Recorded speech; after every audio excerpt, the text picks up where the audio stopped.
నమస్కారం. Welcome to I dream. ధర్మ మార్గం కార్యక్రమానికి స్వాగతం. నేను మీ విజిత.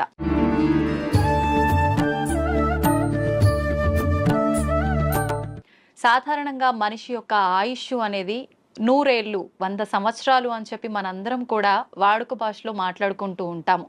కానీ కొద్ది మంది మాత్రమే 100 ఏళ్లకు పైబడిన వాళ్ళని మనం చూస్తూ ఉంటాము. 100 ఏళ్ళు కూడా లేకుండా 60లు, ఇప్పుడు ప్రస్తుతం మాత్రం 40లోనే వాళ్ళ జీవనాన్ని కొనసాగించలేకపోవటం అయితే ప్రస్తుత పరిస్థితుల్లో మనం చూస్తున్నాము. అసలు ఈ 100 ఏళ్ల ఆయుర్దాయం ఉండాలి అనంటే ఒకప్పటి కాలంలో వాళ్ళు ఎలాంటి ఆరోగ్యానికి సంబంధించిన జాగ్రత్తలు తీసుకునే వాళ్ళో మనకైతే చాలా వరకు అవగాహన లేదు. కానీ ప్రస్తుతం నాతో పాటు ఉన్నారు స్వామీజీ. వారు 109 సంవత్సరాలు వారి జీవనాన్ని కొనసాగిస్తూ ఉన్నారు. చాలా ఆరోగ్యంగా కూడా ఉన్నారు. అసలు ఇది ఎలా సాధ్యపడింది అంటే వారు చేసే ధ్యాన సాధన వల్లే సాధ్యపడిందని అయితే చెప్పొచ్చు. ఇప్పుడు స్వామి వారితో మాట్లాడి ఆ డీటెయిల్స్ అన్ని కూడా మనం క్లియర్ గా తెలుసుకునే ప్రయత్నం అయితే చేద్దాం. నమస్కారం స్వామీజీ. హరి ఓం. స్వామీజీ 109 సంవత్సరాలు అంటే మామూలు విషయం కాదు. నేనైతే ఫస్ట్ టైం చూస్తున్నా. నిజంగా మీకు ధన్యవాదాలు స్వామీజీ. ఇప్పుడు ప్రస్తుతం ఉన్న సమాజంలో రకరకాల ఆరోగ్య సమస్యలు, ఎంత ఆరోగ్యంగా ఉన్న వాళ్ళైనా 40-60కి మించి వాళ్ళ జీవనం కొనసాగించే వాళ్ళ సంఖ్య చాలా తక్కువగా ఉంటుంది. అసలు ఎలా సాధ్యపడుతుంది స్వామీజీ? ధ్యానం చేయడం వల్ల ఆయుర్దాయం అనేది పెరిగే అవకాశం ఉంటుందా? గం గణపతియే నమః, ఐం సరస్వతియే నమః, శ్రీ గురుభ్యో నమః. మా గురుగారైనటువంటి మహంత్ హిమాలయగిరిజీ మహారాజ్ వారి పాదపద్మంలోని మనసులో స్మరించుకొని వీక్షిస్తున్న టీవీ ప్రేక్షకులకు శుభము మంగళము జరగాలని కోరుకుంటూ, మనిషి ఆయురార్థం మనిషి చేతిలోనే ఉంది. బ్రహ్మ ఏదో రాశాడు అంటారు, ఎక్స్పైరీ డేటు, డిస్పాచ్ డేటు అని. అది ఒక విధంగా కరెక్ట్ అయినప్పటికీ దాన్ని మార్చుకోగలిగిన శక్తి కూడా ఆ పరమాత్ముడే యోగము అనే దాని మీద మనకి ఇచ్చాడు. ఒక యోగ సాధన, సిస్టమేటికల్ లైఫ్, ఏ టైంలో ఏం తినాలా, ఎంత తినాలా, ఆ పద్ధతులన్నీ ఉండి ఒక గురువు నేర్పించినాడు. ఆ నేర్పించిన సిస్టమ్ ఈ రోజు వరకు తూచా తప్పకుండా పాటిస్తూ ఉంటే 109 ఏం కర్మ, ఇంకా ఎన్నాళ్ళైనా బతకవచ్చు. మీకు అందరికి బాగా తెలిసి ఉంటుంది, ఒక 2 ఏళ్ల కింద పద్మశ్రీ అవార్డులు ఇచ్చినప్పుడు శివానంద అనే ఒక యోగా మాస్టర్ సరస్వతి ఘాట్ దగ్గర ఉంటాడు కాశీలో. ఈ రోజుకు యోగా నడుపుతున్నాడు ఆయన. ఆ యోగా చేస్తాడు. He's 124 years on the day which he's taking award. తీసుకున్నప్పుడు ఆయనకు 123, ఇప్పుడు 125. మీ లోపల ఇక్కడ లౌకికంలో తిరుగుతున్న వాళ్ళలో ఆయన మీకు కనపడతాడు. మహామహా యోగులు కొంతమంది వాళ్ళ వయసు ఇంత అని వాళ్ళకు తెలీదు, వాళ్ళ డిసిపుల్స్ కూడా తెలియదు. మరి హిమాలయాలలో ఉండి తపస్సులు చేసుకుంటున్న వాళ్ళు అట్లే ఉన్నారు. సో ఈ ఏజ్ను, ఈ కట్టెను, ఉపాధిని కాపాడుకునే రహస్యాలు గురువు ద్వారా వస్తాయి. ఆ గురువు చెప్పింది తూచా తప్పక చేసినప్పుడే అది స్టాండర్డ్గా ఉంటాయి. కానీ గురువు చెప్పాడు నేను చేయలేదు అంటే ఏం లేదు. మనకు ప్రాక్టికల్గా కావాల్సినంత ఉంది.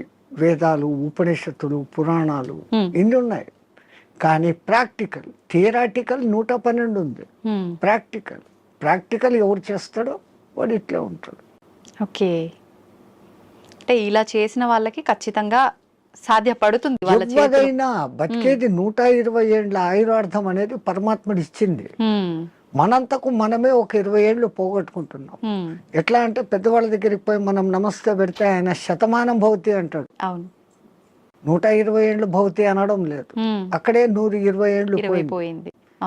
ఈ ఉన్న 100 ఏళ్లలో 50 ఏళ్ళు నిద్ర, 15-16 ఏళ్ల వరకు ఏమీ తెలియని బాల్యం, 80-90 వచ్చినప్పటి నుంచి నట్టుబోల్ట్లు లూజ్ అయ్యి అదొక 10 ఏళ్ళు. 100 ఏళ్ళు బతికినా దాంట్లో వాడి నిజమైన బతుకు 15-20 ఏళ్ళు మాత్రమే. ఎవరికి నచ్చినట్టు మరి దాంట్లో అక్కడికి యాత్రలు, ఇక్కడికి ప్రయాణాలు, ట్రాన్స్పోర్ట్, టీవీలు చూడాలు, సినిమాలకు పోవడాలు, ఆ గంటలంతా తీసేస్తే అది ఒక 5-6 గంటలు. అది నిజమైన మనిషి బతుకు ఎట్లా ఉండాలా అనేది అక్కడ ఉంది. ఎంతసేపు నిద్రపోవాలా, ఎంతసేపు మెలుకోవాలా. పెద్దలు అంటారు దిన్ దియా కామ్ కర్నేకి లియే, రాత్ దియా సోనేకి లియే అని. పగలు పని చేసుకునేకి ఇచ్చాడు, రాత్రి నిద్రపోయేకి ఇచ్చాడు. మనం ప్రకృతికి విరుద్ధంగా రాత్రి అంతా 11-12 వరకు మేల్కుంటున్నాం. సూర్యోదయాన్ని చూడకుండా సూర్యోదయం అయినాక లేస్తాం, కరెక్ట్. అప్పుడు లేచి స్నానాలు చేస్తాం. మన పూర్వీకులు మనకు చెప్పింది బ్రహ్మ ముహూర్త స్నానం, అది దేవతల స్నానం. సరే నీకు అది వీలు కాలేదు, 4:30కి చేయి ఋషుల స్నానం, 5:30కి చేయి మనుషుల స్నానం, సూర్యుడు బయటికి వచ్చినాక చేసే స్నానం రాక్షస స్నానం.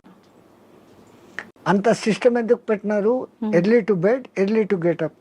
9-10 బజేకు సోజావు, 9-10 గంటలకు నిద్రపోండి, 3 గంటల వరకు 5:30-6 గంటల నిద్ర ఒక మనిషికి అది చాలు, సరిపోతుంది. మనం అట్లా చేయడం లేదు. రాత్రి 11-12 వరకు మేల్కొని పొద్దున్న 7 గంటలకు లేస్తా ఉన్నాం. అవును. సో అక్కడ కొంచెం దెబ్బ. రెండవది తినే ఆహార పదార్థాలు. ఒకప్పుడు ఏ ఎరువులు వేయకుండా పండించేవాళ్ళు. 6 నెలలు 7 నెలలకు కానీ కోతకు వచ్చేది కాదు ధాన్, గోధుమలు కానీ రైస్ కానీ. ఇప్పుడు 3 నెలలు 2 నెలలకి వచ్చేదానికి చేసేస్తా ఉంటారు ఆర్టిఫిషియల్ ఎరువులు వేసి. సో దాంట్లో శక్తి బలము ఉండడం లేదు. ఆ తినే విధానం కూడా హైయెస్ట్ బాయిలింగ్ చేసి తింటాను. జబ్బులు మూల కారణం అది. పరమాత్ముడు సృష్టించిన 84 లక్షల జీవరాశుల్లో ఏది కూడా ఉడికించి తినడం లేదు, ఫ్రిడ్జుల్లో పెట్టుకోవడం లేదు. అవి హ్యాపీగా ఉన్నాయి, కంటద్దాలు పెట్టుకోవడం లేదు, చౌట్ మిషన్ పెట్టుకోవడం లేదు. మనం పెట్టుకుంటున్నాం. కరెంట్ ఆ ఫుడ్కు వ్యతిరేకం. సహజ ఆహారం ఋషులు మునులు అంతా కందమూలాలు, పండ్లు, ఫలాలు. పరమాత్ముడు ఏది న్యాచురల్గా ఇచ్చినాడో అప్పటికది తినేస్తారు. మళ్ళీ సాయంత్రానికి రేపటికి అని దాచిపెట్టుకోవడం కూడా లేదు. ఓకే, ఎప్పుడు తప్పుడే. ఒకసారి చెట్టు నుంచి కట్ అయితే 3.5 అవర్స్లో తాను తిన్నప్పుడు ఆ చెట్టుకు దానికి కనెక్టివిటీ పవర్ ఉంటుంది, ఆ ఫలము శక్తివంతంగా ఉంటుంది. దాన్ని మనం ఫ్రిడ్జ్లో పెట్టేసి స్టాక్ పెట్టుకొని ఎప్పుడెప్పుడో తింటున్నాం. ఆ చెట్టు కనెక్టివిటీ ఆ పండులో నుంచి పోతుంది. పండు రుచి ఉంటుంది, శక్తి తగ్గిపోతుంది.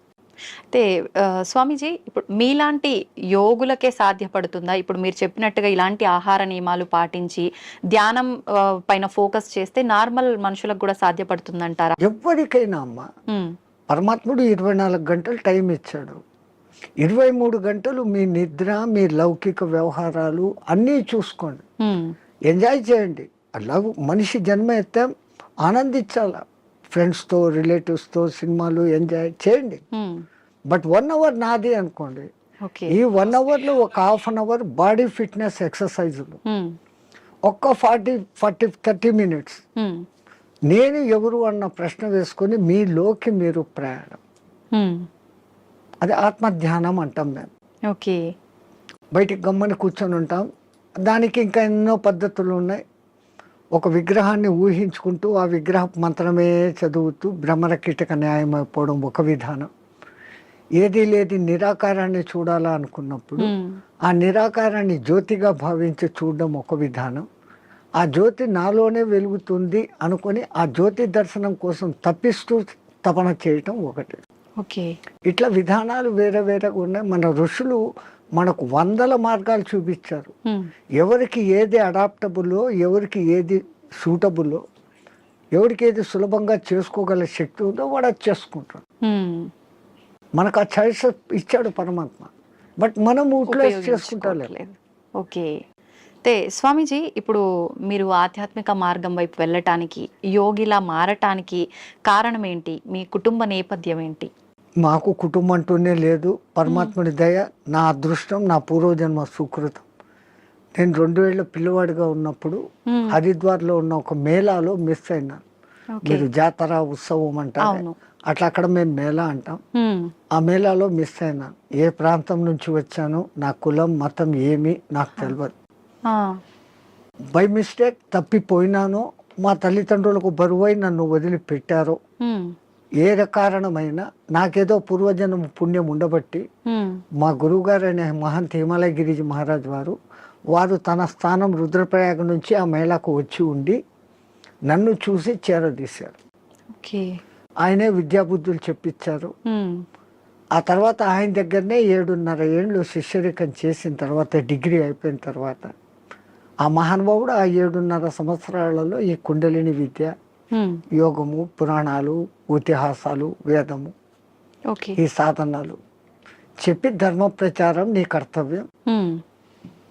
దేశం ఎట్లుందో తెలుసుకోవాలంటే ముందు పాదయాత్రతో దేశమంతా తిరిగిరా, చార్ధామ్ దర్శన్ అన్నారు. బడా చార్ధామ్ అని ఒకటి, చిన్న చార్ధామ్ అని రెండు ఉన్నాయి. బద్రీ, కేదార్, గంగోత్రి అనేది చార్ధామ్ చోట. బడాది బద్రీ నుంచి పూరి జగన్నాథ్, రామేశ్వరం, ద్వారకా. ద్వారకా నుంచి స్వస్థానం అంటే ఒక్క కాశ్మీర్ విడిచిపెట్టి మిగతా మన దేశం అంతా ఒక చక్కర కొడతాం. ఈ పవిత్ర భారతదేశంలో ఎన్ని సాంప్రదాయాలు ఉన్నాయి, ఎంతమంది ఆహారపు అలవాట్లు ఉన్నాయి, ఎన్ని వాతావరణ పద్ధతులు ఉన్నాయి. ఈ ఉపాధికి అవన్నీ అకష్టం కావాలా. నాకు ఇదే కావాలా అన్నవాడు సన్యాసి కాదు. నాకు అన్న మాట వచ్చిందంటే నేను నీ దగ్గర అన్ని వదిలిపెట్టినానన్న మాటకు విరుద్ధం. సర్వం న్యాసం, నీ దగ్గర నేను పెట్టేశాను, నీవు నేను తప్ప ఏమీ లేదు అనేది సన్యాసం. మరి అటువంటిప్పుడు మళ్ళీ నాకు ఇది కావాలా, నాకు చపాతీలే కావాలా, నాకు ఏసీ రూమే కావాలా, ఇవన్నీ విరుద్ధం. సో ఈ విరుద్ధతకు ముందు ఈ శరీరాన్ని తయారు చేసేదానికి గురువులు ఆ సాధనలు నేర్పిస్తారు. పంచాగ్ని విద్య అని, జల ఉపన్యాసం అని, ఇట్లాంటి కొన్ని ఉంటాయి. అవి నేర్పటం మూలంగా చలి, ఎండావానలకు ఈ శరీరం తట్టుకునే స్థితికి వస్తుంది. అలాగే ఆహారం విషయంలో 11-12 రోజులు తినకుండా కూడా అదే శక్తిగా ఉండే సాధన కొన్ని మంత్రాల మూలంగా ఇన్నర్ శక్తిని పెంచుకునే.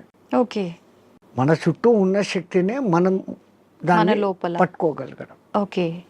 ఆ సాధనలు వాళ్ళు నేర్పిస్తున్నారు, దాన్ని చేసుకుంటూ పోతున్నాం. అట్లా అని తిండి లేకుండా ఉండాలా అని దాన్ని ప్రయోగించకూడదు. అత్యవసర పరిస్థితుల్లో శక్తులు ఉన్నాయని అది దుర్మార్గానికో స్వ అవసరానికో వాడుకోకూడదు. అత్యవసర పరిస్థితి ఇంకోని రక్షణకు, అప్పుడు దాన్ని వాడుకోవచ్చు. మనకు ఆహారం దొరకనప్పుడు అది చేయొచ్చు. అదొక ప్రదర్శనగా చేసినప్పుడు ఆ విద్య వాడి నుంచి పోతుంది. అంటే అది మీకు మీరుగానే చేసుకోవచ్చా స్వామీజీ? వేరే వాళ్ళ పైన కూడా మీరు అలా ఎవరికైనా చేయొచ్చు. ఇప్పుడు చాంద్రాయణ వ్రతము అని ఉంటుంది, అది అందరికీ తెలిసిందే. మొదట ఒక పౌర్ణమి రోజు మగలంతా ఉపవాసం ఉండనిచ్చి చంద్రోదయం అయిన తర్వాత బాగా 15 పిడికిళ్ళ రొట్టె ముక్కలు, దానికి అవసరమైన 2 రకాల సబ్జీ, దాల్, పెరుగు, నెయ్యి, బెల్లము అన్నీ పెడతారు. అసలు సామాన్యంగా ఒక మానవుడు అంత తినలేడు, అంత పెడతారు. ఆ తర్వాత చంద్రకళలు ఎట్లెట్లా తగ్గుతాయో ఒక్కొక్క ముఠి తగ్గిపోతా పిడికెడు తగ్గిపోతా వస్తుంది.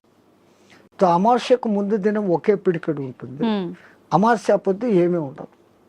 ఫస్ట్ 15 days అన్టాలరేటబుల్, మనిషికి అలవాటు కాదు. మళ్ళీ ఒక్కొక్క పిడికెడు పెంచుకుంటూ పౌర్ణమికి మళ్ళీ 16 ముద్దల భోజనం, మళ్ళీ రెడ్యూస్, మళ్ళీ డెవలప్, మళ్ళీ రెడ్యూస్, ఇట్లా చేస్తారు. మొదట్లో మాకు కూడా చాలా బాధ అనిపించి మా గురువుగారితో అడిగాం, ఇట్లా కొంచెం కొంచెం చంపే బదులు ఒకటేసారి చంపేయచ్చు కదా పబ్లిక్. ఆయన అన్నాడు, రే ఈ పాపీ పేట్, ఈ పుట్ట ఇట్లా జానడు ఇట్లా జానడు. ప్రపంచంలో ఎంత పెద్ద గుంతనైనా రోజు 3 పిడికెళ్ళు మన్ను వేస్తే 10 ఏళ్లకో 20 ఏళ్లకో నిండిపోతుంది. ఈ పుట్టకు 4 సార్లు 5 సార్లు వేసినా నిండదు. నువ్వు దీన్ని జయించుకున్నావంటే జితం జిహ్వా జితం సర్వం, నాలుకను నువ్వు జయిస్తే రుచులను తప్పించి ఎంత నీకు అవసరమో అంత నువ్వు తిన్నప్పుడు ఆ పొట్ట మీద నీకు కాబు వస్తుంది. అప్పుడు నువ్వు ప్రపంచంలో ఎవరికి లొంగాల్సిన పనులు. ఈ ఆకలే కదా మనిషిని లొంగదీస్తుంది, అపరాధాలు చేయిస్తుంది, అబద్ధాలు ఆడిస్తుంది. అంటే వాడి కోసం, ఆ పొట్ట కోసం, వాడి మీద ఆధారపడిన పొట్టల కోసం. దీని మీదనే కాబు పొందితే ఏంటే అవసరం లేదు. మేము ఎక్కడో పాదచారులుగా తిరిగేటప్పుడు మాకెప్పుడో పిలిచి భిక్ష పెట్టడు. మళ్ళీ సన్యాసంలో ఇదొక రోజు, ఎవరైనా పిలిచి భోజనం పెడితే తినాలా తప్ప మాకై మేము ఇట్లా అనకూడదు. అడిగితే అది రుణం, వాళ్ళై వాళ్ళు ఇస్తే అది దక్షిణ. ఈ అర్థాలు ఉన్నాయి. రుణపడినాము అంటే ఆ రుణం తీర్చుకునేకి మళ్ళీ ఇంకో జన్మ ఎత్తాల్సిందే. జన్మరాహిత్య స్థితి కోసం సన్యాసం. మరి ఇప్పుడు మళ్ళీ ఈ లంపటంలో ఎందుకు పడాలి? ఎట్లాగో గురువు ఇచ్చిన సాధన ఉంది, ఉండొచ్చు, అప్పుడు వాడుకుంటాం దాన్ని. స్వామీజీ మీరు చెప్పారు కరెక్టే. అలా మేము చేయి చాపి అడిగామంటే అది రుణంలాగా ఉండి మరొక జన్మకి దారి తీస్తుంది. కానీ చాలామంది బాబాల్ని, స్వామీజీల్ని చూస్తున్నాం కదా, వాళ్ళు ఖచ్చితంగా తీసుకుంటుంటారు. వాళ్ళందరినీ దొంగ బాబాలు అలా అనొచ్చంటారా? ఈ ప్రకృతి పరమాత్ముడు సృష్టించిన దాంట్లోనే చెడు మంచి రెండు ఉన్నాయి. చెడు ఉన్నప్పుడే మంచి ఏదో మీరు ఐడెంటిఫై చేయగలుగుతారు. బాగా ఎండలో తిరిగేసి వచ్చారు, మీ ఇంట్లో కూర్చొని ఫ్యాన్ ఆన్ చేశారు, ఆ చల్లగాలి ఆహా అంటున్నారు. ఈ ఆహా అని మీకు ఎప్పుడు అనిపించింది? ఆ ఎండ అనుభవించినాక, ఆ బాధ అనుభవించినాక. అది లేకపోతే మీరు జీవితాంతం ఫ్యాన్ కిందనే ఉన్నప్పుడు ఈ ఫ్యాన్ నాకు సుఖం ఇస్తుంది అన్న గుర్తింపు మీకు రాదు. కరెక్ట్. సో సుఖాన్ని మీరే గుర్తింపు చేసుకుంటున్నారు. ఎండలో తిరిగి ఉస్సు బస్సు నాకు నీళ్లు తప్పికెత్తంది మంట అనే ఫీలింగ్ వచ్చినప్పుడు కష్టాన్ని మీరే ఫీల్ అవుతారు. ఓ అది కష్టము, ఇది మంచిది, బాగుంది అనే కంపారిజన్ వస్తాను. అట్లా లోకంలో వేరే రకాలు ఉంటారు. ఇంకోళ్ళను మనం విమర్శన దృష్టిలో మేము చూడం. అతను దృష్టిపథం ఎట్లాడుతూ కొంతమంది ఉంటారు, మీ కర్మను తొలగించాలంటే మీ దగ్గర నుంచి ఏదో ఒకటి తీసుకున్నప్పుడు మీ తీసుకోవడం బాహ్యంగా ఉన్నా దాని వెనకల మీ కర్మను లాగలిగిన గొప్ప వాళ్ళు ఉంటే ఆ పని చేస్తారు. ఇంకా కేవలం బతుకు తెరువు కోసం ఈ బట్టలు వేసుకొని తింటున్నాం చేస్తున్నాం అనే వాళ్ళు ఉన్నారు లోకం. కానీ నే మట్టుకు నా వరకు అసలు నేను అందరికీ చెప్పేసలా, ఇంకోటి నువ్వు విమర్శించకు, కంపేర్ చేసుకోకు. నీ కర్తవ్యం నువ్వు చేసుకుంటావు, నీ గురువు నీకేం చెప్పాడో అది చేసుకుంటావు. కంపారిజన్లోకి పోతే ప్రపంచమంతా ఇంకా సమస్యలే. స్వామీజీ, క్రియాకుండలి అంటుంటారు, ఇది ఒక విద్యనా? ఇది నేర్చుకోవటం వల్ల ఎటువంటి మార్పులు గమనించవచ్చు అంటారు? యోగం అంటేనే కలయిక. విడిపోయాం పరమాత్మ నుంచి, మళ్ళీ పరమాత్మతో కలవాలా అనుకోవడమే యోగం. ఆ ఒక్క యోగ సాధనకు మన పూర్వీకులు అనేకంగా క్రియాయోగం అని, కర్మయోగం అని, భక్తి యోగం అని, జ్ఞానయోగం అని, కుండలిని యోగం అని, హఠయోగం అని, క్రియాయోగం అని, నాదయోగం అని, స్వరయోగం అని. స్వరయోగం అంటే ముక్కుల ద్వారా గాలి ఎటు పోతుంది ఎటు వస్తుంది అని ఇన్ని రకాలు ఉన్నాయి. అది కూడా మనకి ఇవ్వబడిన చాయిసెస్. నీకు దేంట్లో నిష్ణాతత వరకు పోగలుగుతావు. ఇప్పుడు స్టడీస్లో తీసుకుంటే బిఏ అయినాక ఎంఏ, ఎంఏ అయినాక ఎంఫిల్, అంతతో నువ్వు దాంట్లో పర్ఫెక్ట్. సో దీంట్లో కూడా ఫండమెంటల్స్ నుంచి ఆ స్థాయికి నువ్వు పోగలిగినప్పుడు యూ విల్ అచీవ్. ఎవరైనా కానీ అచీవ్ కావచ్చు. చాయిసెస్. అట్లాంటి దాంట్లో ఈ క్రియాయోగం అనేది ఒకప్పుడు వైదిక కాలంలో ఉండేది, మధ్యలో లుప్తమైపోయాయి.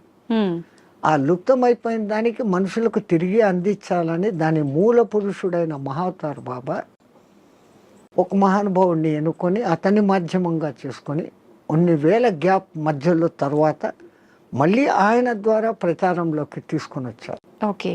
ఆయన తీసుకొని వచ్చిన వాళ్ళలో క్రియాయోగం చేస్తే ఫలితం ఇట్లుంటుంది అని లోకానికి చూపించినోడు ఒక యోగి ఆత్మకథ రాసినాడు కదా పరమానంద. ఆయన డెడ్ బాడీ 15 రోజుల వరకు చెడలేదు. అది యోగి శక్తి. క్రియాయోగం చేస్తే క్రియాయోగం చేస్తే దాంట్లో చేయాల్సిన దాంట్లో కఠినతరమైన సాధన ఏమంటే ఖేచరీ ముద్ర. ఈ నాలుకను వెనకకు మడిచి చిన్న నాలుకను ఉండే దాని వెనకకు పెట్టి నాసికా రంధ్రాలను క్లోజ్ చేస్తూ సాధన చేసినప్పుడు ఆ చిన్న నాలుక బ్రహ్మ మన మైండ్లో నుంచి ఒక రసం ఊరి ఒక డ్రాప్ పడుతుంది. అది అన్నాహారాలకు నీటి దప్పికలను కానివ్వకుండా చేయటమే కాకుండా ఈశ్వరానుసంధాన శక్తిని కలుగజేస్తుంది.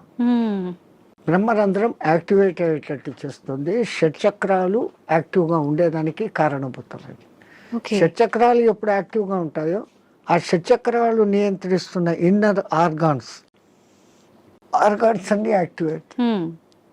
దేహం ఆరోగ్యంగా ఉంటుంది, మనసు ఆరోగ్యంగా ఉంటుంది, ఆత్మ ఆనంద స్థితిలో ఉంటుంది. ఈ సాధన చేయడానికి ఎంత కాలం పడుతుంది స్వామీజీ? చాలా కష్టంతో కూడుకున్నదే కదా. దాన్ని బలవంతంగా ఆ నాలుకను సాగదీస్తూ వెనకున్న నరాన్ని కట్ చేసి లోపలికి తోసుకుంటూ తిప్పలు పడేదానికే 3-4 ఏళ్ళు అవుతుంది.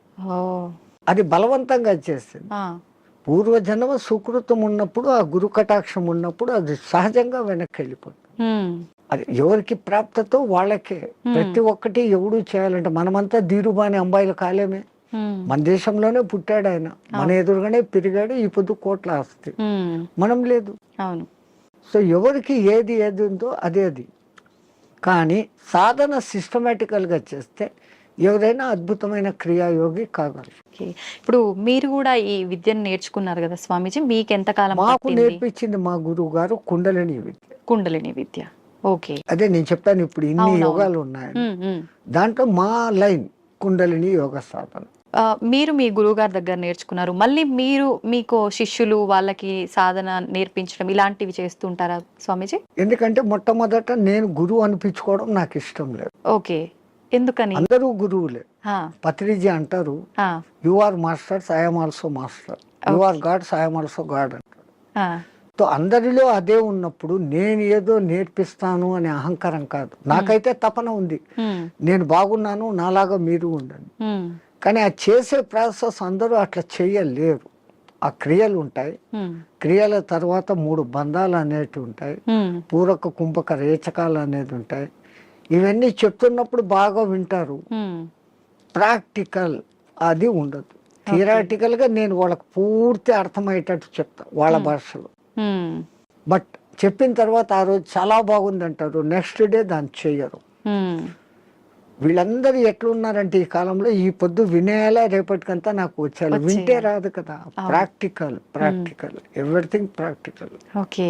స్వామీజీ, మీరు ఇన్ని సంవత్సరాలుగా రకరకాల మార్పులు సమాజంలో కానీ మనుషుల్లో కానీ చూస్తూ వచ్చారు కదా, ప్రత్యేకించి చెప్పాలి అని అంటే ఎక్కువగా మార్పు చెందిన విషయాలు ఏంటి? స్వాతంత్రం రాకముందే చాలా బాగుండిందమ్మ దేశం. ఉమ్, ఇంతింత క్రూరత అనేది అప్పట్లేదు. హా, అప్పుడు వాళ్ళ పోలీసింగ్ చాలా తక్కువ అయినా ఉమ్, బ్రిటిష్ వాళ్ళు పద్ధతిగా ఉన్నారు. కానీ వాళ్ళది వాళ్ళు ప్రచారం చేసుకునేకి మన గురుకుల వ్యవస్థను ధ్వంసం చేసి ఉమ్, ఈ ఇంగ్లీష్ ఏబిసి కాన్వెంట్లు పెట్టారు. అవును. సో వాళ్ళ ప్లాన్ మన సంస్కృతిని ధ్వంసం చేస్తే మనం పోతాము. కానీ మన సనాతన ధర్మ సంస్కృతి అజరామరం, ఎవడు దాన్ని ఏమీ చేయలేదు. ఉమ్, 1000 ఏళ్ళు ప్రయత్నం చేశాడు, ముస్లిమ్స్ కాలేదు. అవును. 400-500 చేసిన ఈ బ్రిటిష్ వాళ్ళ చేత కాలేదు. ఉమ్, ఈ పొద్దుకు అది అజారామరంగా ఉంది. ఎందుకంటే మనది గురు శిష్య పరంపర, ఉమ్, అది ఎక్కడా పోదు. ఓకే. ఇప్పటికీ కేరళలోను ఉమ్, కాశ్మీర్లోను ఉన్న బ్రాహ్మిన్స్, నంబుద్ధిడి బ్రాహ్మణ్స్ అని ఉంటారు. ఉమ్, వాళ్ళ వేద పఠన విధానం, ఉమ్, వాళ్ళు వేదాన్ని కాపాడుకుంటూ వస్తున్నారు. ఓకే. పుస్తక రూపంలో వీడు కాల్చేశాడు. అవును, మస్తకాన్ని ఎక్కడ కాలుస్తావు? అవును, ఏం చేయలేదు. మస్తకంలో పెట్టుకుని తరతరాలు అందిస్తున్నారు. కాబట్టి మన దేశం ఈ రోజుకు అలాగనే ఉంది, భవిష్యత్తులోనూ అలాగనే ఉంది. ఓకే. ఒకప్పటి రోజుల్లో చూస్తే ఆడవాళ్ళకి చాలా ప్రత్యేకత, గౌరవం ఉండేది. ప్రస్తుత సమాజంలో అది అసలు కనుమరుగైపోయిందనే చెప్పాలి. మనుశాస్త్రంలో నా స్త్రీ స్వాతంత్రం రహస్య అన్నాడు అని దాన్ని ఏదో తప్పుగా లోకం చెప్తా ఉంది. ఉమ్, ఆయన ఆ మాట అన్న తర్వాత దాని వెనకాల ఎంత ఎక్స్ప్లెనేషన్ ఇచ్చాడో అది చదవరు. ఒక అమ్మాయిని తండ్రి, అన్నదమ్ములు ఉమ్, అపురూపంగా రక్షకులుగా ఉండాలి. పెద్దదై పెళ్లి చేసిన తర్వాత భర్త రక్షకుడుగా ఉండాలి. ఉమ్, తనకు వయసు పెద్దదైనప్పుడు సంతానము తల్లిని అపురూపంగా చూసుకోవాలి అని ఆయన చెప్తూ, ఉమ్, ఇంతమంది ప్రొటెక్షన్లో ఉండే ఆమెకు వేరేగా స్వాతంత్రం అవసరం లేదు అన్న మాట అంటే ఉమ్, దాన్ని మనం మిస్అండర్స్టాండ్ చేసుకొని స్త్రీలకు స్వాతంత్రం లేకుండా చేశారు, మీ సంస్కృతి వెస్ట్, మేము చూడు ఎంత ఫ్రీనెస్గా ఉన్నాము అని. ఫ్రీనెస్గా ఉండి 3 రోజులకు ఒకసారి విడాకులు తీసుకుంటున్నారు. ఉమ్, మన సనాతన ధర్మంలో విడాకులు అన్న వ్యవస్థ లేదు. అవును. ఒక్కసారి పెళ్లి చేసుకుంటే జీవితాంతం వాళ్ళిద్దరూ కలిసిమెలిసి ఉండాలా అన్నంత వ్యవస్థ పెట్టారు. స్వామీజీ, మీరు అన్నది కరెక్టే, కానీ ప్రస్తుత సమాజంలో చూసుకుంటే విడాకుల సంఖ్య చాలా పెరిగిందనే చెప్పాలి. ఎందుకంటే ఈ డామినేషన్ పెరిగిపోయింది. ఉమ్, నేను నీలాగా చదువుకున్నాను, నన్ను తక్కువ ఎక్కువ చూస్తున్నావు అన్న డిఫరెన్స్లు వస్తాను. ఉమ్, ఉమ్, ఒక చిన్న కాంప్రమైజ్, ఆయన అట్లా అన్నాడు నేను ఇట్లా అన్నాను అంటే అది విడిపోతుంది. అవును. ఎవరో ఒకరు తగ్గడము ఎక్కడము చేసుకుంటూ పోయినప్పుడు ఆ బంధం మొదట్లో కొంచెం కొట్లాటలు జరిగినా జీవితాంతం సాగుతుంది. ఉమ్, ఈ మధ్య ఏమైపోయింది, చిన్న చిన్న విషయాలకు కూడా ఆ ఫారినర్స్ లాగానే ఈ రోజు పెళ్లి 3 నెలలకే డైవర్స్. అవును. అభిప్రాయ భేదాలు, లవర్స్ పెళ్లి చేసుకున్న వాళ్ళు కూడా విడిపోతారు.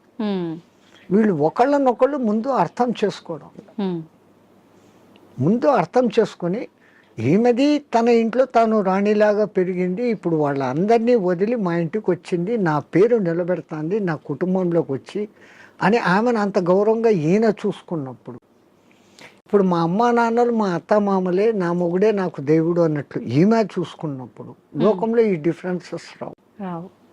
తప్పు ఇటుందా అటుందా కాదు, వీళ్ళిద్దరి మధ్య సరి అయిన అవగాహన ఉందా అండర్స్టాండింగ్ కూడా లేదు. ఒక తల్లికి ఏం భయం ఉంటుంది, 20 ఏళ్ల వరకు పెంచుకున్న కొడుకు ఎక్కడ ఆమె కొంగులో కట్టేస్తే వెళ్ళిపోతుందో అనేది తల్లి బాధ. నేను మా వాళ్ళందరినీ ఇడిచిపెట్టి ఇక్కడికి వస్తే ఈమె పెత్తనం ఏంది, నా మొగుడుతో నాకు స్వేచ్ఛ లేదు అని ఈమె. కరెక్ట్ చెప్పారు స్వామిజీ. ఆ భావ ఈ విధంగా ఉన్నప్పుడు ఇట్లా ఉంటుంది. మా అమ్మని విడిచిపెట్టేస్తాను, వీళ్ళే ఈ అత్తమామలే నా అమ్మ నాన్న అనుకున్న మెంటాలిటీలోకి ఈమె వచ్చినప్పుడు గొలాట లేదు. నా ఆడబిడ్డలు వేరే ఇంటికి ఇచ్చాను, ఆ పేరే ఆడబిడ్డ, అవును ఈడబిడ్డ కాదు ఆడబిడ్డ అంటాడు. నా బిడ్డలు నాడిచ్చాను, అట్లాగనే కదా నాకు వచ్చింది, ఈ కొడలు ఇప్పుడు నా కూతురు అనుకుని చూసుకుంటూ వీళ్ళు ఉన్నప్పుడు ఎక్కడ కొట్లాట్లు, ఎక్కడ తేడాలు. అట్లా ఉన్న కుటుంబాలు కూడా ఉన్నాయి, ఎన్నో నేను చూశాను. చాలా మంది ఇండ్లకు నేను భిక్ష పోయినప్పుడు అమ్మ అమ్మ అని తిరుగుతుంటే ఆ అమ్మాయిని నేను వాళ్ళ కూతురు అనుకున్నాను, వచ్చినోడు వాళ్ళ అల్లుడు అనుకున్నాను, చూస్తే వీళ్ళ కొడుకు ఆమె కోడలు, అంత అన్యోన్యంగా ఉన్నా, ఎంత హ్యాపీ ఫీల్ అవుతా. అవును, అది ఎక్కడో ఒక్క కుటుంబంలో అత్తాకోడన్ల గలాటాలు, డామినేషన్లు. అవును, ప్రపంచమంతా అట్లా లేదు, మన భారతదేశం అట్లా లేదు. ఎందుకంటే మనం పెంచిన పెంపుదల పిల్లల్లో ఆ ప్రవర్తన అట్లే ఉంది, మన సనాతన ధర్మం. అది చెప్పకపోవడంతో ఈ మధ్య ఈ డిఫరెన్స్. సమిష్టి కుటుంబంలో ఉన్న పెరిగిన పిల్లలు అద్భుతంగా ఉంటారు, ఎందుకంటే వాళ్ళకి అన్ని ఆప్యాయతలు, మా అత్త ససు అన్ని వరుసలు అక్కడ ఉంటాయి. అవును, పెళ్లికి ముందు నుంచే అత్త మేనత్త, మేనమామ, మామ, అత్త, ఇవన్నీ వరుసలు ఉంటాయి. సో ఆ అఫెక్షన్ లో పెరిగిన వాడు ఎప్పుడు లవ్ డిస్ట్రిబ్యూట్ చేయాలని చూస్తాడే తప్ప ఈ ఇన్కన్వీనియన్స్ ఫీల్ కాడు, ఇన్సెక్యూరిటీ ఫీల్ కాడు. ఇప్పుడు సమాజం ఎట్లా ఉంది, పెళ్లి పొద్దు చేసుకుంటారు, వేరే కాపురం అంటారు. ఆ పుట్టిన పిల్లలను వీళ్ళిద్దరు ఉద్యోగాలకు వెళ్ళిపోతారు, ఆయానో లేకుండా అంటే ఇంకెక్కడో పెంచుతాడు. వాడు అఫెక్షన్ లేకుండా పెరగటంతో మనిషిలో క్రూయాలిటీ పెరుగుతా. ఇప్పుడు జరిగే ఈ అరాచకాలన్నిటికీ కారణం ఇదే అంటారా? నేను అదే, వాడు ఇన్సెక్యూరిటీగా పెరిగాడు, అవును అవును, దురలవాట్లకు ఈజీగా పడిపోతాడు, డామినేషన్ వస్తుంది. అవును, ఇవన్నీ కారణం వానికి లవ్ అండ్ అఫెక్షన్ దొరకపోవడం. అసలు తల్లి మామూలుగా ప్రేమగా పాలు ఇవ్వడం లేదు. 6 నెలలు 1 సంవత్సరం ఆ తల్లి వెచ్చదనం అనుభవిస్తూ ఆ పాలు ఆ ముఖాన్ని చూస్తూ చేసిన వాడిలో ఉండే అఫెక్షన్, ఆ తల్లి నాన్న కన్నా అంట మాట్లాడిస్తూ ఉండే ఆ అఫెక్షన్ వాడి భవిష్యత్తులో ఇంకొన్ని హింసించాలా తిట్టాలనే భావన రాదు. అన్నింటికీ మూల కారణం ముందు తల్లి. ఆ బిడ్డను తల్లి అట్లా పెంచితే అన్ని అట్లే ఉంటాయి. ఒక జిజియాబాయి శివాజీని తయారు చేసింది ఎంత అద్భుతంగా, ఒక రామకృష్ణ పరమహంస, ఎవరికైనా వీళ్ళ వెనకాల ఒక తల్లి ఉంది. ఆ తల్లి డైవర్షన్ ఇంత అద్భుతంగా. స్వామిజీ, ఇందాక మీరు అన్నారు బ్రాహ్మీ ముహూర్తంలో ఎవరు పాటించట్లేరు పాటించాల్సినవి అని చెప్పి. నిజంగా మన సనాతన ధర్మమే చాలా గొప్పది, అందులో బ్రాహ్మీ ముహూర్తం గురించి చాలా గొప్పగా చెప్పారు మీలాంటి పెద్దవాళ్ళు కూడా. ఎందుకు అంత గొప్పతనం బ్రాహ్మీ ముహూర్తానికి? ఫస్ట్ లేచినాక మలమూత్ర విసర్జన చేసేయాలి 3:30-4 o'clock. ఓకే, 15-20 minutes ఆ పని. వీళ్ళాక శుభ్రంగా స్నానం చేయాలి. భాష్యంగా మనం ఎంత శుద్ధం చేసుకున్నా 1 గ్రాము ఇక్కడ, 1 గ్రాము ఇక్కడ, 1 గ్రాము ఇక్కడ, 10 గ్రాములు మైనస్ ఉంటుంది. బట్ బాహ్య శుద్ధి, నేను స్నానం చేసినప్పుడు అంతర్శుద్ధి కూడా ఆటోమేటిక్ గా కలుగుతుంది. Now I am cure, I am pure అన్న భావన ఇక్కడ వచ్చినప్పుడు ఆ భావన ఇన్నర్ కు కూడా తగులుతుంది. ఆ బ్రహ్మముహూర్త టైంలో మీకు సౌండ్స్ ఎక్కడ ఉండవు, ప్రశాంతంగా ఉంటుంది. ఇంకా పక్షులు లేచి కిలకిలా రావాలకు కూడా చేయవు. ప్రకృతి అంతా ప్రశాంతమైన తపస్థితిలో ఉన్న స్థితిలో ఉంటుంది. ఆ వైబ్రేషన్స్ హిమాలయాలలో జపాలు తపాలు చేసుకుంటున్న వాళ్ళ వైబ్రేషన్స్ అంతా ఆ గాలిలో కలిసి ఉంటాయి. ఓకే. దాంతో మనం కూడా కూర్చొని ప్యూరిఫై అయ్యి ఏదో ఒక సాధన గురువు చెప్పింది ఇదంతా ఏది లేదు. పత్రి చెప్పినట్లు శ్వాస మీద ధ్యాస, సంథింగ్ ఏది ఆలోచన లేకుండా కూర్చుంటే ఒక మనిషి ఒక దినంలో ఇప్పుడున్న పరిస్థితుల్లో ఇది అది అంటూ 60,000 ఆలోచనలు చేస్తాడు. సముద్రంలో అలలన్నా ఏ పొద్దున్నా అలసిపోయి గమ్మనైతాయేమో కానీ ఈ మనోతరంగాలు అలవడం లేదు. Okay. One after one. Even మీరు నిద్రపోయినా నిద్రలో 5 గంటల సేపు మనసే పనిచేసి కలలు చూపిస్తుంది. అవును. ఆ 1 గంట సౌండ్ స్లీప్. అది మన నిజమైన తత్వం. అక్కడ మనం ఆత్మతత్వంలో ఉన్నాం. బట్ ఆత్మతత్వంలో ఉన్న మన సంగతి మనకు అప్పుడు తెలీదు. లేచిన తర్వాత I had a sound sleep అంటాను. సో ఈ సాధన ఉపాసనలు మన పెద్దవాళ్ళు నువ్వు మేలుకొని సుషుప్తి స్థితిలోకి పో అనేదానికి ఈ సాధనలు వ్యవహారాలు. ఓకే. అయితే ఇప్పుడు సాధనలు ఇవన్నీ చేయలేని వాళ్ళు, నార్మల్ వాళ్ళు ఇప్పుడు బ్రహ్మీ ముహూర్తంలో ఇలాంటి పనులు చేయాలి, అలాంటి పనులు చేయాలి, అసలు కరెక్ట్ బ్రాహ్మీ ముహూర్తం అంటే ఏ సమయం నుంచి ఏ సమయం వరకు? అదే చెప్పాను కదా, 3 to 3:45 దేవతల టైం. ఓకే. 3:45 to 4:45 ఋషుల టైం. 4:45 to 5:45 మానవుల టైం. ఓకే. ఆఫ్టర్ దట్ రాక్షసుల టైం అన్నట్టు. ఇప్పుడు ప్రతి ఒక్కరూ రాక్షసుల టైంలోనే అన్ని స్నానాలు. సూర్యోదయం అప్పుడు ఆ అరుణ కిరణాలు అని వస్తాయి కదా, దాంట్లో ఎన్నో రకాల మనకు ఆరోగ్యాన్ని ఉత్తేజాన్ని కలిగించే వేవ్స్ ఉంటాయి.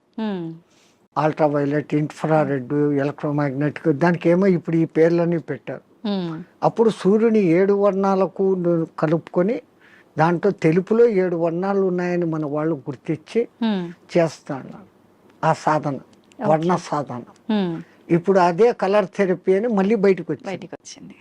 రంగు బాటళ్లలో నీళ్లు పెట్టి సూర్యుడి దగ్గర పెట్టి బయట ఎండలో 7 రోజులు అట్లా పెట్టిన నీళ్లు తాగితే ఆ కలర్ కు సంబంధించిన జబ్బు ఉన్న వాళ్ళకి క్యూర్ అవుతారు.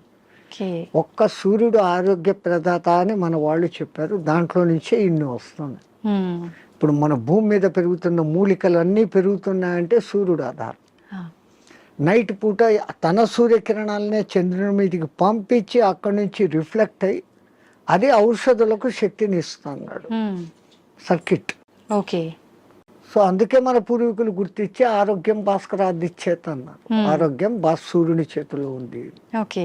స్వామిజీ, ప్రాణాయామం ఇది చేసే వాళ్ళు ఎక్కువ కాలం జీవించే అవకాశం ఉంటుందంటారు కదా? 100%. పూర్వీకులు చెప్పిన లెక్క 21,600 రెస్పిరేషన్స్, 21,600 హంస జపం సాధారణంగా ఎవడో చేసేస్తాను ఇన్వాలంటరీ. అప్పుడు ఆ ఊపిరితిత్తులు ఇంతే పని చేస్తుంది. ఇటు తీసుకుంటున్నాం, ఇట్లా వదిలేస్తున్నాం. పరమాత్ముడు మనకు ఊపిరితిత్తులు ఇంత పని చేసేకి ఇచ్చాడు. దాంట్లో 10th కాదు కదా, 1% కూడా మనం చేయడం లేదు. తీసుకుంటున్నాం, వదులుతున్నాం. తీసుకున్న గాలిని యూటిలైజ్ చేసుకోవడం లేదు, ఉపయోగించుకోవడం. ఆ దానికి ప్రత్యేకంగా ఈ పూరక కుంభక రేచకాలు అనే ప్రాణాయామ వ్యవస్థ పెద్దవాళ్ళు పెట్టారు. ఓకే. సంపూర్ణంగా ఊపిరితిత్తులు నిండేంతగా దీర్ఘంగా శ్వాస తీసుకొని ముక్కులు మూసేస్తాం. ఓకే. ఆ తర్వాత బలవంతంగా ఆ గాలిని మింగుతున్న ఫీలింగ్ చేసి కడుపులో కూడా గాలి పోతోంది అని చెప్పి మళ్ళీ ఒకసారి ముక్కులు ఓపెన్ చేసి ఇంకొంచెం తీసుకుంటాం. అంత గాలి తీసుకొని మన కెపాసిటీని బట్టి 30 seconds 40 secondsతో ఆరంభించి నెలలు సంవత్సరాలు గడిచేసరికి 2 minutes 2.5 minutes వరకు ఆ కుంభకంలో ఉంచినప్పుడు తీసుకున్న గాలి మొత్తం యూటిలైజ్ అయ్యి కణాలు ఇడిచిన కార్బన్ డైఆక్సైడ్ అంతా వచ్చి బయటకు వచ్చేస్తుంది. అది రేచకం. ఈ విధంగా చేయడంలో మనకు శాస్త్రజ్ఞులు, మన ఆ పూర్వీక శాస్త్రజ్ఞులు చెప్పింది ఇడా పింగళ అనేది సూర్య చంద్ర నాడులు. ఒక ముక్కు ద్వారా చల్లని గాలి బాడీలోకి వస్తుంది, ఒక ముక్కు ద్వారా వేడి. శరీరంలో శీతోష్ణాలు సమస్థితిలో ఉండి ఆ రెండింటిని నియంత్రించగలిగినప్పుడు వాయువు ఈ రెండు ముక్కులలో కాకుండా మనకున్న 72,000 నాడులలో 11 నాడులు ముఖ్యం. కండ్లకు పోయేది, చెవులకు పోయేది, ముక్కులకు పోయేది. ఓకే. ఇవన్నీ కాకుండా ఈ 11 మళ్ళీ సుషుమ్న అనేది మూలాధార చక్రం నుంచి సహస్రారం వరకు కనెక్టివిటీ కలిగిన ఒకే ఒక్క నరం. ఓకే. మిగతాది కొన్ని చోట్ల వచ్చి కట్ అయిపోతాయి, ఎన్ని చోట్ల వచ్చి కట్ అయిపోతాయి. ఇది అఖండంగా మూలాధారం నుంచి అక్కడ దాకా వస్తుంది. ఓకే. దాని లోపలికి గాలి ప్రవేశం చేసినప్పుడు అక్కడ జరిగే సంచలనం మనిషికి దీర్ఘాయుష్. అసలు ఈ ప్రాణాయామం చేస్తేనే దీర్ఘాయుష్. కారణం మామూలు మనిషి ఒక నిమిషంలో 15 రెస్పిరేషన్లు తీసుకుంటే నేను నిమిషం సేపు గాలిని బంధించగలిగినాను అంటే నాకు 15 రెస్పిరేషన్లు సేవ్డ్ కదా. It is in my bank account. Okay. ఒక్క ప్రాణాయామంలో నేను 15 ఊపిర్లు మిగిలిపెట్టుకుంటే 1 గంట సేపు చేస్తే అంటే 60 నిమిషాలు ఇంటూ 15 900 వాయువులు. ఒక 10-11 దినాలు చేస్తే 9,000 21,000 వచ్చేదానికి ఒక 10 రోజులు 1 నిమిషం చేస్తే 10 దినాల తర్వాత నాకు 1 దినం ఆయుష్ పెరిగింది. అవును. It is in my hands. So అదే నేను 2 నిమిషాలు చేస్తే 5 రోజుల్లోనే నాకు 1 రోజు ఆయువు పెరిగింది. అది కారణం. ఓకే. ప్రాణాయామంలో అది రహస్యం. ఇంకా ఈ ప్రాణాయాన్ని ఇంకా బాగా డెవలప్ చేసుకొని ఇడా పింగళలో కాకుండా సుషుమ్నలోకి ప్రవేశం చేస్తూ ఎక్కిస్తూ ఆడిస్తూ ఉన్నప్పుడు ఏదో ఒక దినం మన అదృష్టము, ఆ గురు కటాక్షము, దైవానుగ్రహము ఉండి ఆ గాలి కుండలిని ప్రేరేపిస్తుంది. ఓకే. ఒక్కసారి కుండలిని ప్రేరణ చేసినాక ఈ ఆత్మతత్వం ఏం, సృష్టి రహస్యం ఏం, పరమాత్మ ఏం, నేను ఏం అన్న సంగతి వాడికే తెలిసిపోతుంది. ఇంకా అది బయటికి చెప్పుకునేందుకు కానీ ఆనంద స్థితిలోకి వాడు ఉంటాడు ఆ సాధకుడు. ఇది మామూలు వాళ్ళకి సాధ్యపడుతుందా స్వామీజీ? ఎవరికైనా పశుపక్షాదులకు కూడా దేవుడు ఆ కుండలిని శక్తి ఇచ్చాడు. ఇప్పుడు మా ఫిజికల్ బాడీ తయారీలో మెదడు, చేతులు, కాళ్ళు, రెక్కలు, ఇంటర్నల్ ఆర్గాన్స్, గుండె, ఊపిరితిత్తులు అని మీకు ఫిజికల్గా ఎట్లా కనపడుతున్నాయో కనపడని అంగాలు, షట్చక్రాలు అనేటివి, నాడులు అనేటివి, అవి విశ్వశక్తి ప్రసారకాలు. నరాలలో రక్త ప్రసరణ, ఆక్సిడేషన్ ఇది జరుగుతుంది. అవును. మన వాళ్ళు ఈ 2 రకాలుగా చూశారు. అది వ్యవహారం. ఓకే. అక్కడ ఆ తేడాను గమనించి వాళ్ళు ఆ సాధనాలు చేశారు. మాకు కనపడదు, అది లేదు అనుకుని వాళ్ళ లోకం, ఈ లోకమే, ఈ జన్మే శాశ్వతం అనుకునేది వాళ్ళ సిద్ధాంతం. మనకు జన్మలు ఉన్నాయి అన్నది మన సిద్ధాంతం. ఇప్పుడు చాలా మంది ధ్యానం చేయాలనుకుంటారు కానీ మనసుని నియంత్రించుకోలేకపోతుంటారు. ఏకాగ్రత లోపిస్తూ ఉంటుంది, రకరకాల ఆలోచనలు కదులుతూ ఉంటాయి. ఎలా నియంత్రించుకోగలుగుతారు స్వామీజీ? మనసుకు ఒక్క డ్యూటీ అప్పచెప్తే పాపం మనసు ఏం చేస్తుంది? గమ్మన ఉన్నప్పుడు 112 ఆలోచనలు చేస్తాను. ఇప్పుడు మీరు కుట్టు పని చేస్తారు, మిషన్ మీద కూర్చున్నారు, మీకు కుట్టు పని తెలుసు. ఇన్వాలంటరీగా మీరు ఆ బట్ట అక్కడ పెడతారు, ఎట్లా పొడి చేయాలో చేస్తారు, కాళ్ళు కదుపుతూ ఉంటారు, కుట్టు మిషన్ నడుస్తుంటుంది, కళ్ళతో చూస్తుంటారు, కుట్టు పోతుందా లేదా పోతుంది. ఇదంతా ఎట్లా వచ్చింది? ఒక ప్రాక్టీస్, ఒక దినంలో రాదు. సో అక్కడ మీరు మనసంతా ఎక్కడ పెట్టారు? కుట్టు లైన్ గా పోతుందా లేదా అనేదాన్ని. ఇంకోటి ముగ్గులు వేస్తారు బయట, మీరు 5 చుక్కలు ఇట్లా పెట్టాలా, 3 ఇట్లా పెట్టాలా ప్లాన్. ఈ ఒక్క లైన్ తో అన్నిటినీ ఇట్ట తిప్పి ఇక్కడికి తీసుకుని వస్తారు. మీ ఆంధ్రాలో రథం ముగ్గు అని వేస్తారు, అన్ని చుక్కలను ఒక్క లైన్ తో కలుపుతారు. సో అక్కడ వాళ్ళ కాన్సన్ట్రేషన్ అంతా ఎక్కడుంది? నేర్చుకున్నప్పటి నుంచి ఎట్ట తిప్పారు, కళ్ళు అట్ట పోతుంటాయి, చెయ్యి అట్ట వెళ్ళిపోతా ఉంటుంది. సో ఈ కాన్సన్ట్రేషన్ మీరు అక్కడ పెట్టారు. అట్లే మనం ఒక్క దాని మీద కాన్సన్ట్రేషన్ పెట్టినప్పుడు మనసు ఆ టైంలో మీకు రెండో ఆలోచన ఏముంది? ముగ్గు వేస్తున్నప్పుడు మా మామ అట్లా అన్నాడు, మా కొడుకు ఇక్కడ పోయినాడు, ఇవన్నీ ఆ టైంలో లేదు. టిఫిన్ చేయాలా, అది ఏం నథింగ్. సో అక్కడ ఐడియల్ అయిపోయింది. సో ఒక్క పర్టికులర్ డ్యూటీ మనసుకు అప్పచెప్పతే ఆ మనసు అదే చేస్తూ ఉంటుంది. అందుకే మన పూర్వీకులు ఒక తమాషా ఎగ్జాంపుల్ చెప్తారు. ఎవరో ఒక ఆయన తపస్సు చేశాడు, దేవుడు ప్రత్యక్షమైతే నా అన్ని పనులు చూసుకునేదానికి ఒక సెక్రటరీని నాకు అపాయింట్ చేయి. వాడు దేవుడే ప్రత్యక్షమైతే వాడు ఇట్లాంటి వరం అడిగాడు. అది కూడా నేను చెప్పంగానే చేసేయాలా అన్నాడు. డేంజర్ రా, నువ్వు ఎప్పుడు దానికి పనులు చెప్పలేవు, అది పనులు చెప్పకపోతే నీకే తినేస్తుంది అన్న. నో ప్రాబ్లం, నేను ఎప్పుడు పనులు చెప్తాను దానికి అన్నా. ఆ దెయ్యం ప్రక్షేపమైంది. నాకు ఒక 6 అంతస్తులు బిల్డింగ్ కట్టు అన్నాడు. 6 అంతస్తులు బిల్డింగ్ కట్టేదానికి 2-3 ఏళ్ళు అవుతుందని వీడు అనుకున్నాడు. అది పట్టు అనింది, బిల్డింగ్ తయారైపోయింది. మహారాజ్ ఇంకేం పని అనింది.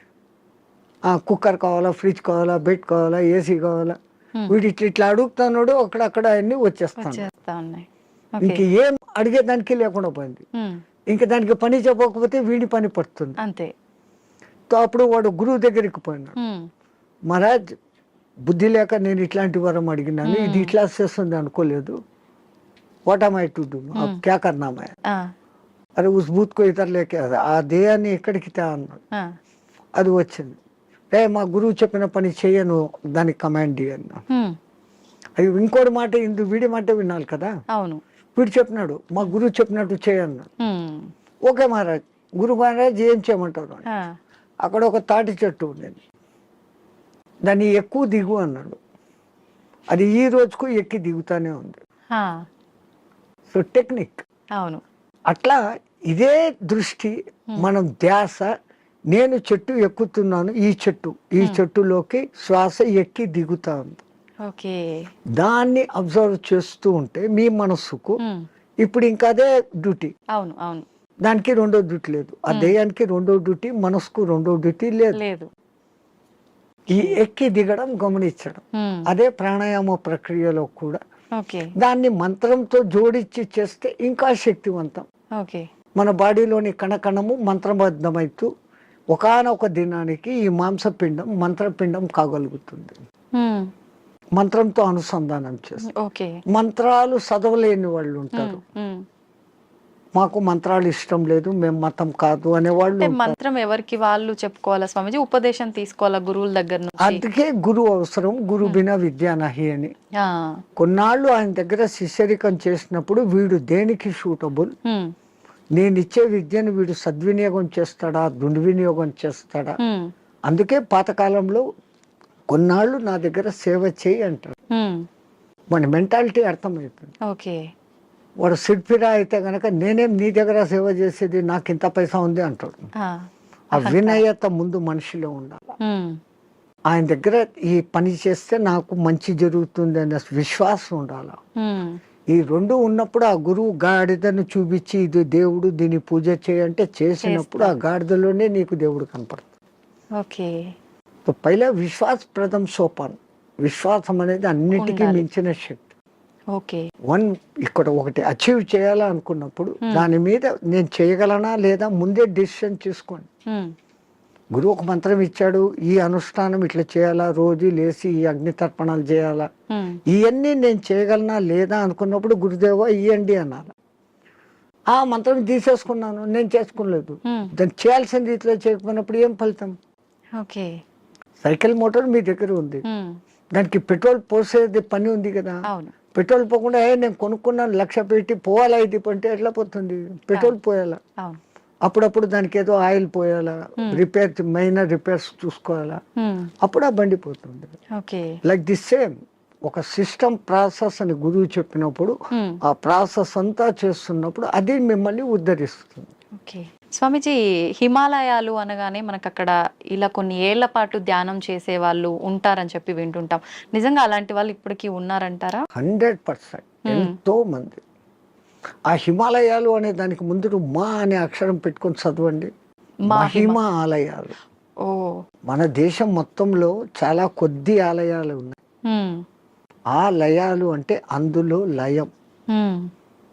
హిమ ఆలయం అంటే హిమములో లయం కావడం. హిమం అంటే ఏంటి? మంచు. నీటికున్న 3-4 లక్షణాలలో ద్రవస్థితి, ఘనస్థితి, ఆవిరి స్థితి, దాని తర్వాత ప్లాస్మా స్థితి. ఇది ఏది కానిది మంచు స్థితి. అది అట్లా నీళ్లు కాదు, ఇట్లా ఘనాకార ఐస్ కాదు. మంచును బాగా ప్రెస్ చేస్తే అప్పుడు మీకు ఐస్ అవుతుంది. ఇది మధ్యస్థ స్థితి. మంచు అంటాం, హిమము అంటాం. నిజంగా దానికి మహిమం. ఓకే. మహిమ కలిగిన పదార్థం. హ్మ్. అది అక్కడంతా వ్యాపించి ఉంటుంది. హ్మ్. ఆ మంచి చల్లని వాతావరణము, కొన్ని రకాల ఔషధి మొక్కల నుంచి వచ్చే గాలి, హ్మ్. మన పూర్వీకులు తపస్సు చేసిన వాళ్ళ యొక్క వైబ్రేషన్స్, ఓకే. దేవతలు కూడా అక్కడ తపస్సు చేశారు, గొప్ప గొప్ప ఋషులు తపస్సు చేశారు, హ్మ్. ఇప్పుడు చేస్తున్న వాళ్ళు ఉన్నారు. వాళ్ళ యొక్క వైబ్రేషన్స్ ఆ ఏరియాలో ఉంటాయి కాబట్టి హ్మ్. మనం తొందరగా దానికి అకష్టమవుతాం. హ్మ్. అందుకని అవి ఎప్పటికీ హిమ ఆలయాలు అందులో లయం అయ్యేదానికి చూపిస్తూ ఉండే మార్గాలు. అయితే స్వామీజీ వాళ్ళు అలా కొన్ని ఏళ్ల పాటు ధ్యానంలో ఉన్నప్పుడు ఆకలి దప్పికలు నిద్ర ఏమీ ఉండవు, అలా ధ్యానంలోనే ఉండిపోతారంటారు కదా.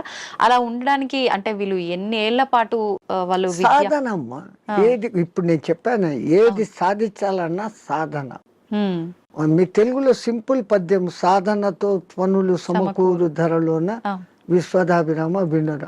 సాధన దేనికి కూడా, ఏది చేస్తే కూడా సాధన. స్వామిజీ, మన సనాతన ధర్మంలో ఓంకారానికి చాలా ప్రత్యేకత ఉంది. అది ఓంకారం కాదు, ఔంకారం. మీరు మనం పలకడమే దాన్ని తప్పు పలుకుతున్నాం.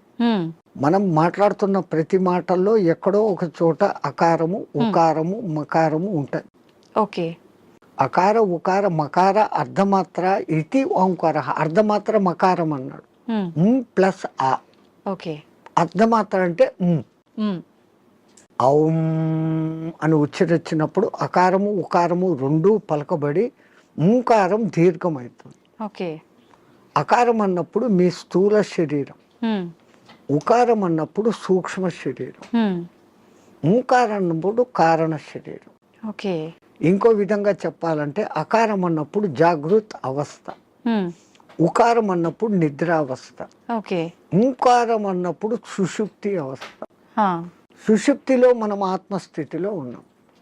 మేలుకొని ఆత్మస్థితిలో ఉండేదానికి పరమాత్ముడు మనకి ఇచ్చిన అత్యంత గొప్పది, విశ్వమంతా వ్యాపించి ఉన్న శబ్దం ఏదైతే ఉందో అది ఓంకారం.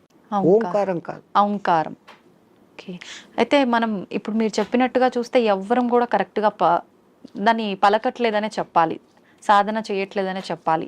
మరి అక్కడే గురువులు చెప్పేది ఈ వివరమంతా చెప్పి, ఒరే నాయనా ఇట్లా ఉచ్చారణ చేయన్నప్పుడు విశ్వమంతా వ్యాపించున్న ఆ శబ్దంతో మన శబ్దము అనుసంధానం అవుతుంది.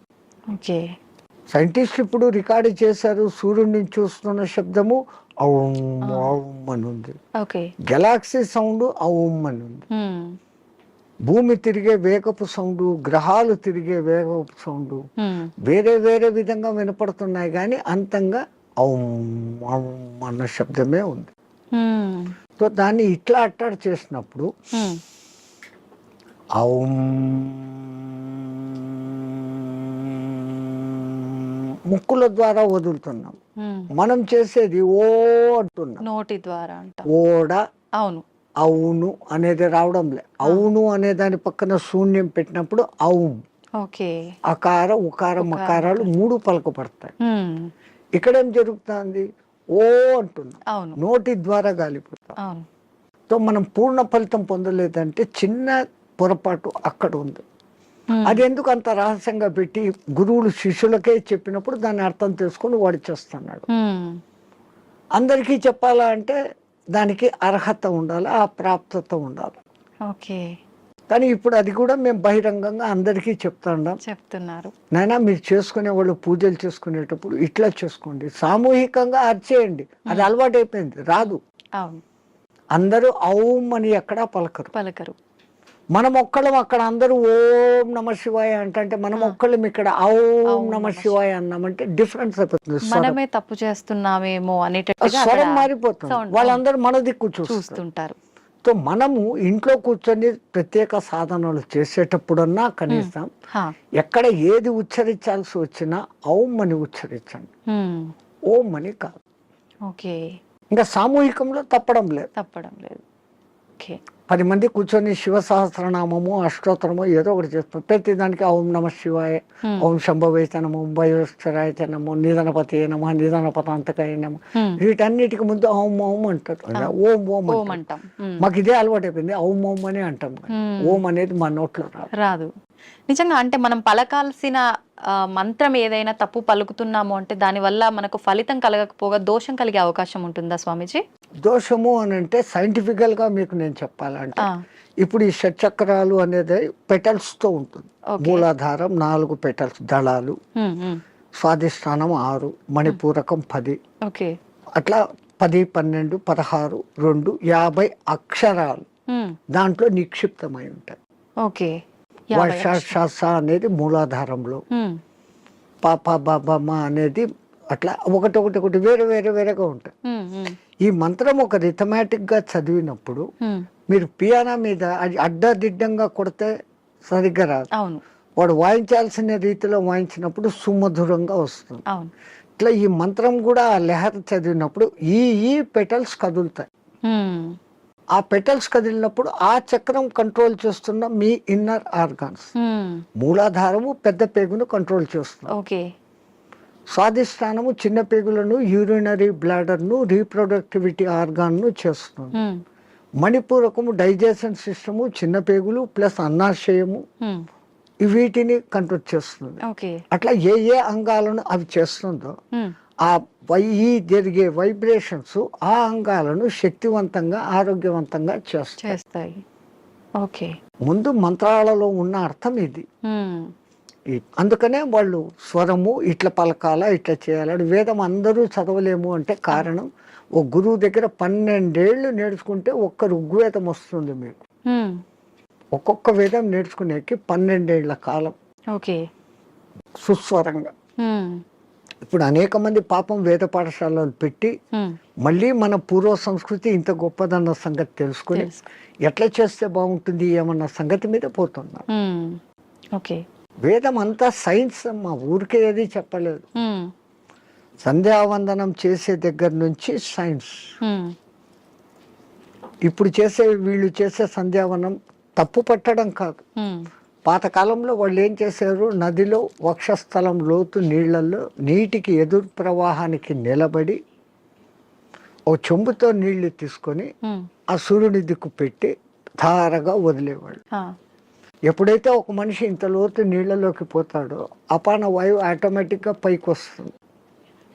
మామూలు నీళ్ల తొట్టిలో ఒక ఎంటీ చెంబును ముంచండి, ఎంత ప్రెషర్ వస్తుంది, లోపల కానీ పైకి రావాలని చూస్తూ ఉంటాం. అదేమో ఇంత చెంబు, ఎంతో బలం ఉపయోగించాలి. సో ఈ అపాన వాయువు పైకి వస్తుంది. మనం చెంబు నీళ్లు తీసుకొని అన్నప్పుడు ప్రాణవాయువుని తీసుకున్నాం. ప్రాణ అపాన సమాయక్తం పచాన్యన్నం చతుర్దినం అని భగవద్గీతలో చెప్పిన ఆ ప్రాణ అపాయాల సమ్మిళనం జరిగి శరీరంలోని స్థూల సూక్ష్మ కారణ శరీరాలకు ఆ శక్తి పోతుంది.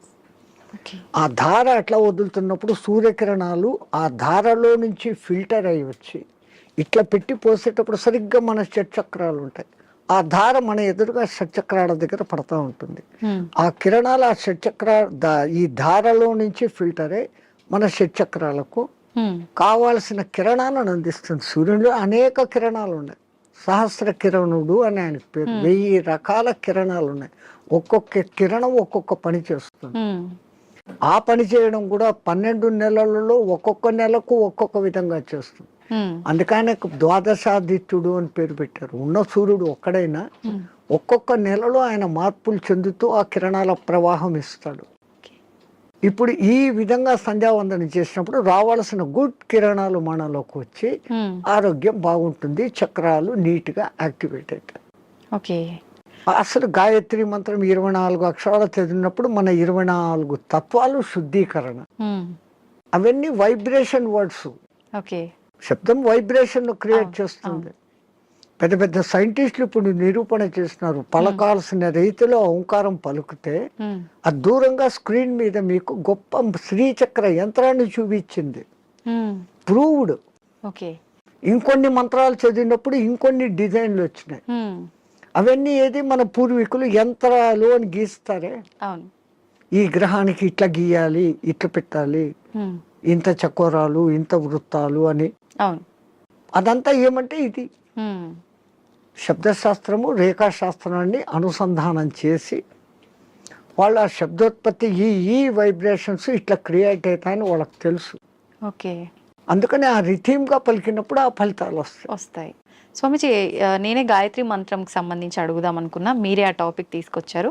గాయత్రి మంత్రం ఆడవాళ్ళు చదవటానికి పనికిరాదు అని చెప్పి 100% చదవచ్చు. ఉమ్, మంత్రము సూర్యుడిదైన అధిష్టాన దేవత అమ్మ గాయత్రి దేవి, ఉమ్, 5 ముఖాలతో ఉన్న మహాతల్లి అని మనం చెప్పుకుంటాం. ఉమ్, అట్లాంటప్పుడు స్త్రీ చదవకూడదని ఎక్కడుంది? ఇదే విషయమై పండిత శ్రీరామ శర్మ అనే మహానుభావుడు, ఉమ్, ఆయన ఉత్తరప్రదేశ్లో ఉండేవాడు. 24 ఏళ్ళు సంవత్సరానికి 24 లక్షల గాయత్రిని చేస్తూ ఉపాసన చేస్తే ఉమ్, ఆయనకు ఆ తల్లి తాను ఉన్న ప్రదేశం, విశ్వామిత్రుడు తపస్సు చేసుకున్న ప్రదేశాన్ని చూపిస్తే ఉమ్, అక్కడ పోయి ఈ అఖండ జ్యోతిని పెట్టి నిత్యము గాయత్రి యజ్ఞాలు చేస్తూ ఉమ్. ఆడవాళ్లకు యజ్ఞోపవీతాలు వేస్తూ గాయత్రి ఉపదేశం చేసేవాడు. ఓకే. అప్పుడు కొంతమంది ఉత్తరప్రదేశ్ బ్రాహ్మణ్స్ ఉమ్, ఆయన మీద కోర్టులో కేసేసినారు. నువ్వు వేదాన్ని భ్రష్టు పట్టిస్తున్నావు, మా సదాచారాన్ని భ్రష్టు పట్టిస్తున్నావు, వేదాలు గాయత్రి మంత్రం చదవకూడదు. ఓకే. ఆయన కోర్టులో ఒకటే మాట అన్నాడు, ఉమ్, అయ్యా మీరు వేదాలు ఉపనిషత్తులు అన్నీ చదివారంటారు కదా, ఉమ్, ఎక్కడైనా ఒక్క శ్లోకము స్త్రీకి గాయత్రి ఉపదేశం చేయకూడదు అని రాసి ఉంటే, ఉమ్, పలానా ఋషి చెప్పాడు, పలానా దేవత చెప్పాడు అనే కోటింగ్ ఒక్కటి ఉంటే ఉమ్, నాకు ఇవ్వండి, నా బ్రాహ్మణత్వాన్ని, నా సంస్థను మూసేస్తా, ఉమ్, నా బ్రాహ్మణత్వాన్ని వదులుకొని జనేవి తీసేస్తాను అన్నాడు. ఉమ్, వీళ్ళు 3 నెలలు తల కింద కాళ్ళు పైన పెట్టి ఎతికారు, ఆ, లేదు. ఓకే. ఎందుకు స్త్రీకి లేదు అన్నారంటే ఆమెకు కుటుంబ బాధ్యతలు ఎక్కువ, ఉమ్, ఈ మాసికంలో వాళ్ళకు ఈ పీరియడ్ కొంచెం ఇబ్బందికరంగా ఉంటుంది. అవును. అప్పుడు ఆ అనుష్ఠానం ప్రకారం కనీసం న్యాయంగా గాయత్రి చేయాలంటే 24 ముద్రలు వేస్తూ, ఉమ్, ఒక్కొక్క ముద్ర వేస్తూ ఒక్కొక్కసారి గాయత్రి 24 అక్షర గాయత్రిలన్నా చేయాలి. ఓకే. మళ్ళీ దాంట్లో 3 రకాలు ఉన్నాయి. ఉమ్, ఒక్క గాయత్రి త్రిపద ఆ, 8 అక్షరాలతో ఉండాలి. ఓకే. అది అనుష్ఠుప్ ఛందస్సు అని ఇంకోటి ఉంది, 32 అక్షరాలు, అది 4 పాదాలు ఉంటుంది, ఉమ్, ఉమ్, అది కూడా 8వ అక్షరాలుగానే అవుతుంది. ఉమ్, అదంతా ఒక రహస్యం.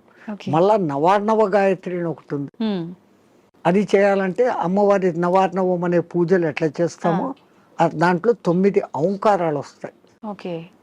అవి ఎట్ట పట్టాలా, ఏది చేయకూడదు, అది బహిర్గతం చేయని విద్య. ఓకే. గాయత్రి అంటేనే రహస్యం అంటారు. అవును. కానీ ఆ మహానుభావుడు అది అందరికీ అర్హత కలిగించాడు, కుల మత భేదం లేదు. ఎందుకంటే అది మంత్రం సూర్య మంత్రం. ఉమ్, ఆ పండిత శ్రీరామ శర్మకు కుడి భుజంగా ఉన్నవారే రామకృష్ణ మహానుభావుడు, ఉమ్, ఆయన కూడా ఇదే చేశాడు. ఓకే. ఆ గాయత్రి దీని మూలంగా ఆ మహానుభావుడు అంత శక్తిమంతుడే పండిత శ్రీరామ శర్మకు తగిన శిష్యుడు అని పేరు తెచ్చుకున్నాడు. ఉమ్, ఆ మహానుభావుడే చేరదీసి బాగా దగ్గరుండి చేసిన వాడే మీకు ఇప్పుడు బాగా ప్రసిద్ధుడైన మారెళ్ళ రవిశాస్త్రి. ఓ, ఆ పరంపర అట్లా వస్తుంది. ఉమ్, అదంతా పండిత శ్రీరామ శర్మ దయ. ఓకే. స్వామి, దైవాన్ని నమ్మటం వల్ల, పుణ్యక్షేత్రాలకు తిరగటం వల్ల మనశ్శాంతి అనేది లభిస్తుందంటారా? 100%. అసలు మీరు పోవడమే ఆ ఇంటెన్షన్. ఉమ్, కాశీకి పోతే నాకేదో పుణ్యం వస్తుంది, ఆడ ఏదో వదిలిపెట్టేస్తానే సెంటెన్స్ కాదు అది. ఉమ్, కాశీలో 12 జ్యోతిర్లింగాలలో విశ్వనాథుడు అక్కడ ఉన్నాడు, విశ్వానికి ఆయన నాథుడు. ఆ, ఆ క్షేత్రానికి పోయి ఆయన నామస్మరణ కొంచెం సేపు నేను చేయటం మూలంగా నాకు ప్రశాంతత దొరుకుతుంది అని ఫస్ట్ మీలో విశ్వాసం కలిగినప్పుడు ఉమ్, అక్కడున్న అన్నపూర్ణ అనుగ్రహము కలుగుతుంది. ఉమ్, ఆ బేడి ఆంజనేయ స్వామి కరుణ, గణేష్ పండు మహారాజ్ది అందరిది దొరుకుతుంది. ఉమ్, అందుకే ప్రతి ఒక్క రుచిముని అక్కడ స్థాపించిన లింగాలు ఉన్నాయి. 3000కు పైన గుళ్ళు ఉన్నాయి కాశీలో. శివునికి ఇష్టమైన ప్రాంతం అది. ఉమ్, భూమి అంతా మునిగిపోయినా కానీ త్రిశూలం పైన నిలబెట్టి ఉంటాడు అని చెప్పబడిన ప్రసిద్ధ క్షేత్రం ఓకే. కాశీ. కాశీ అంటూ కాశీకి పోకుండా చచ్చిపోయినా ఉమ్, కాశీకి పోయినంత పుణ్యం కలిగే క్షేత్రం అదొకటే.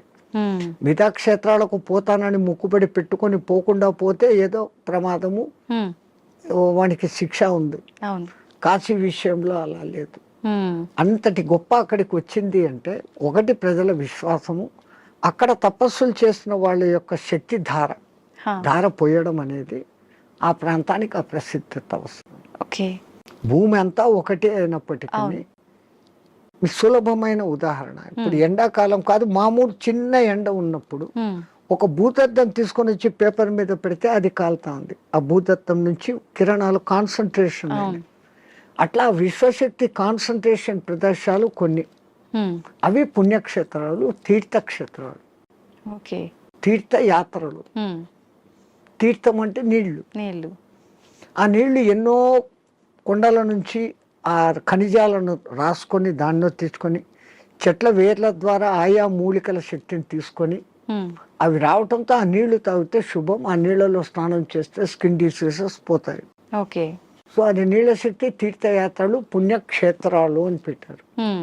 స్వామి, ఇందాక మీరు స్టార్టింగ్ లో అన్నారు కదా, చాలా మంది అంటుంటారు కాశీకి వెళ్ళినప్పుడు మనం ఏదో ఒకటి నచ్చింది వదిలిపెట్టి రావాలి అని చెప్పి చాలా మంది నమ్ముతుంటారు. అసలు నిజంగా ఎవరికి నచ్చిన దాన్ని వాళ్ళు వదిలేసి రావాలా? అసలు వదిలేయాల్సిన ఏంటి? అవును, నేను ఇట్లే చెప్తే ఒక ఆయన నాతో అన్నాడు, అవును స్వామి మీరు చెప్పినట్లే ఖచ్చితంగా వదిలిపెడతాను. మా నానమ్మ మా ఇంట్లో ఉంది, ఆమెను తీసుకెళ్తా కాశీకి, ఆమెను వదిలేస్తాను అన్నాడు. అది కాదు, మనకు అత్యంత ఇష్టము ప్రేమ కలిగిన పదార్థము తినేది కావచ్చు, మనం 24 గంటలు దాన్ని చూసి ఆనందించే వస్తువు, కానీ దాన్ని అక్కడ వదిలేసి ఇంకా దాన్ని తలుచుకోకుండా ఉండగలమంటే మన మనస్సు మీద మనం నియంత్రణ సాధించడం. మైసూర్ పాకు మీరు అక్కడ వదిలి వచ్చారమ్మా, మీకు బాగా ఇష్టం. ఇక్కడికి వచ్చిన 10వ రోజు 12వ రోజు ఎవడో పార్టీ పెట్టాడు, ఆడ మైసూర్ పాకు చూడంగానే ఈ కళ్ళు మీకు ఆర్డర్ ఇస్తుంది, ముక్కు ఆ మైసూర్ పాకను పట్టేస్తుంది, నాలుక నీళ్లు ఉడతాయి. నేను కాశీలో వదిన నోర్మోయ్ నేను తినాను అంటే మీ మీద మీకు మెల్లగా కమాండ్ వచ్చింది, కనీసం ఆ భయంతోనన్నా. అట్లా కాశీలో వదలడం మూలంగా మీలో ఆత్మస్థైర్యత అనేది పెరుగుతుంది. అది బ్యాక్ రీజన్. కానీ ఏదో ఒక రీజన్, చాలా మంది రకరకాలుగా అనుకున్నా కూడా దాన్ని అయితే నమ్ముతూ వస్తున్నారు ఇప్పటికీ. వెనకల కారణం ఇది అని మీకు తెలుసుకోవడం. అవును, అక్కడ మీకు ఆత్మస్థిరత, ధైర్యము అనేది పెరుగుతుంది. Self confidence, I can able to do this without that.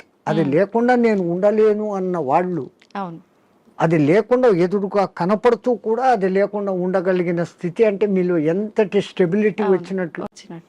అది ఆత్మస్థైర్యం. మన పూర్వీకులు ఏది చేసినా అంత ఆలోచనతో. నీలో ఆత్మశక్తి పెరగాలంటే నీకు అత్యంతగా ఇష్టమైంది అక్కడ వదలాలి. ఎందుకంటే ఆ కాలంలో కాశీ యాత్ర జీవితంలో ఒక్కసారి. అవును, ఆ 1000 కిలోమీటర్లు నడిచిపోయి మళ్ళీ వెనక్కి వస్తాడు. కాటికి పోయినవాడు కాశీ, అదేమో సామెత ఉంది మీ దాంట్లో, కాశీకి పోయినవాడు కాటికి పోయినవాడు ఒకటి అని. అవును, మళ్ళీ తిరిగి రారు అని చెప్పి.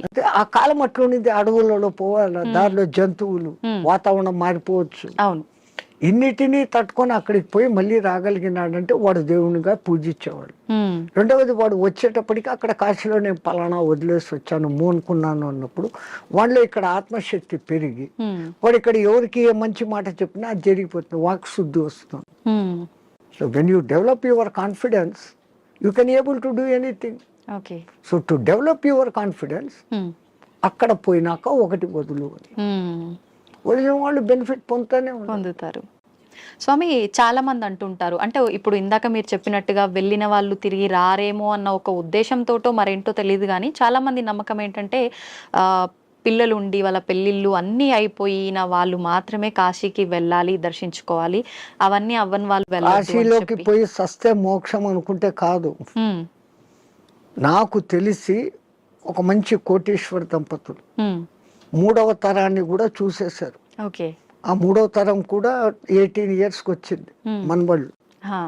ఇంకా ఇంత అనుభవించిన కాశీలో పోయి చచ్చిపోతాం, వయసు కూడా అయిపోయింది, 80 ఏళ్ళు వచ్చినాయి. 2 లవ్ మ్యారేజ్, ఇద్దరికి 80 ఏళ్ళు భార్యాభర్తకి. బట్ డబ్బు ఉంది, అక్కడ మంచి బిల్డింగ్ కొనుక్కున్నారు, 4 సర్వెంట్లను ఎత్తుకొని పోయినారు, వంట వండేకి పనులు చేసుకునేకి. రోజు పోయి స్వామి దర్శన్ వస్తూ ఉన్నారు. ఎప్పుడో ఒకసారి బంధువులు ఫోన్, బిడ్డలు వాళ్ళది, అంత ఆధ్యాత్మిక. మర్జాయంగే అంటున్నారు. 7 ఏళ్ళైంది, 8 ఏళ్ళైంది, 10 ఏళ్ళైంది. ఇక్కడికి 18 ఏళ్ళ బిడ్డలు 28 ఏళ్ళ వయసుకు వచ్చినారు మనమళ్ళు. వాళ్ళకి మ్యారేజ్, ముగ్గురికి ఒకేసారి కుదిరింది, వేరే వేరే కమ్యూనిటీ హాల్. తాత పెళ్ళి మాది అంటే అరే ఇక్కడ కాశీలో ఉండి 15 ఏళ్ళు అయిపోయింది, 95కి వచ్చినాం. అక్కడ గంగ నీళ్లు తాగి రోజు శివప్రసాదాలు తిని ఇంకా పుష్టి తయారైనారు. They can able to see, they can able to hear everything. అంతా ఆయన బాగుంది. ధ్యానంలోనే. అరే ఇంకా ఉంటాం కదా, ఒకసారి పెళ్లి చూసుకొని వస్తామని ఫ్లైట్ లో వచ్చినారు. ఓకే. పెళ్లి చూసుకున్నారు, రాత్రి పడుకున్నారు. పడుకున్న వాళ్ళు పడుకున్నట్లే జయ శ్రీరామ్ అయిపోయినారు. ఇద్దరు వాళ్ళకు కాశీలో మరణం లేదు. ప్రాప్తం లేదు. అరెరే. అందరికీ మరణము సాధ్యమా?